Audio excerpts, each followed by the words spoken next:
বাবা রামদেব এবং আচার্য বালকৃষ্ণকে জোর ধাক্কা দিল সুপ্রিম কোর্ট। সুপ্রিম কোর্ট বলেছে যে আমরা অন্ধ নই, উদার না, আমরা বিষয়টি হালকাভাবে নিচ্ছি না এবং ছেড়ে কথা বলবো না। সত্যি সঠিক জবাব দিয়েছে সুপ্রিম কোর্ট। কেননা করোনার সময় করোনিল এবং সাসারি বটি ট্যাবলেট বাজারে ছেড়ে দিয়ে এলোপ্যাথি সিস্টেমটাকে রীতিমতো অসম্মান করেছে পতঞ্জলি সংস্থা, আর সে নিয়ে মামলা হয়েছিল এবং সেই মামলা সত্ত্বেও পুনরায় বিজ্ঞাপন দিয়ে পতঞ্জলি সংস্থা বাজারে মানুষকে বিভ্রান্ত করছিল অ্যালোপ্যাথিক নিয়ে। অথচ করোনার সময় টিকা আবিষ্কার করতে বিশ্বের বাঘা বাঘা বিজ্ঞানীরা হাবুডুবু কাঁদছিলেন কী করে মানুষকে এই অতিমারি থেকে বাঁচানো যায়। কিন্তু পতঞ্জলি বা বাবা রামদেব এবং আচার্য বালকৃষ্ণ সেটাকে হালকা করে মানুষের মধ্যে করোনিল এবং সাসারি বটির মাধ্যমে বিশ্বাস দেওয়ার চেষ্টা করছে, যেখানে এলোপ্যাথিক হাবুডুবু কাছে মানুষ, হাজার হাজার মানুষ, লাখে লাখে মানুষ বিশ্ব থেকে বিশ্বের মধ্যে মারা যাচ্ছিলেন শুধু করোনার জন্য। সেখানে তারা সেটাকে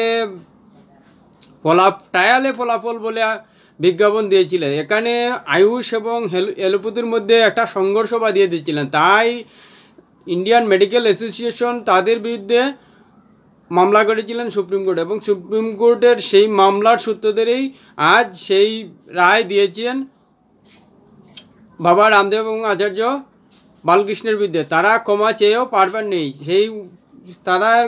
তাদের ক্ষমা চাওয়ার ভিত্তিতেই সুপ্রিম কোর্ট বলেছে যে আমরা বিষয়টি হালকাভাবে নিচ্ছি এবং ছেড়ে কথা বলবো না। সত্যিই এটা সঠিক সিদ্ধান্ত সুপ্রিম কোর্টের, কেননা বিজ্ঞানের বা বিজ্ঞানসম্মত চিকিৎসা নিয়ে কোনো অবস্থায় অবহেলা করা যায় না।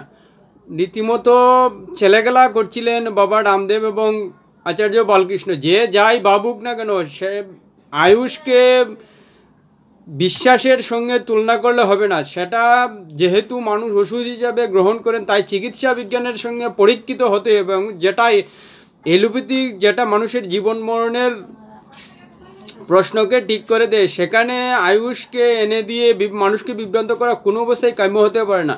এবং সেটাই করেছেন বাবা রামদেব এবং আচার্য বালকৃষ্ণ, এবং আগামীতে যে করবেন না সে গ্যারেন্টি নেই। তাই সুপ্রিম কোর্ট সঠিক সিদ্ধান্ত নিয়েই বলছে যে আমরা বিষয়টি হালকাভাবে নিচ্ছি না এবং ছেড়ে কথা বলবো না।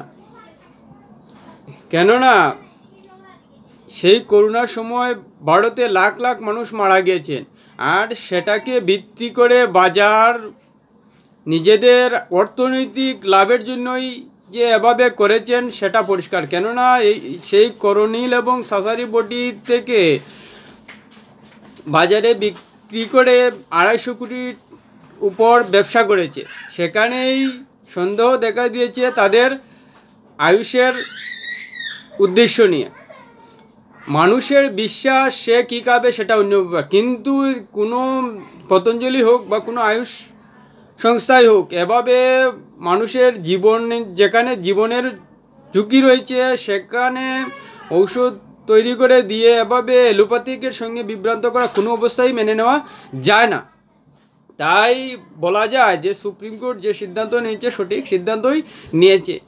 আমরা জানি যে বর্তমান বিশ্বে চিকিৎসা বিজ্ঞানে এলোপ্যাথিকেই একমাত্র মানুষকে বাঁচাবার জন্য বিকল্প। আর কোনো বিভাগই এলোপ্যাথিকের সমকক্ষ হতে পারবে না। কেননা বিজ্ঞানসম্মত এবং যুক্তিসম্মত এবং আধুনিক প্রযুক্তিতে পরীক্ষিত সেই এলোপ্যাথিক চিকিৎসা। তাই এলোপ্যাথিক চিকিৎসার সঙ্গে সাংঘর্ষিকভাবে লিপ্ত হয়ে এমন কোনো সংস্থাকে কোনো অবস্থায় প্রাধান্য দেওয়া যায় না, এবং সুপ্রিম কোর্ট সেটাই করছে এবং ব্যবস্থা নিচ্ছে।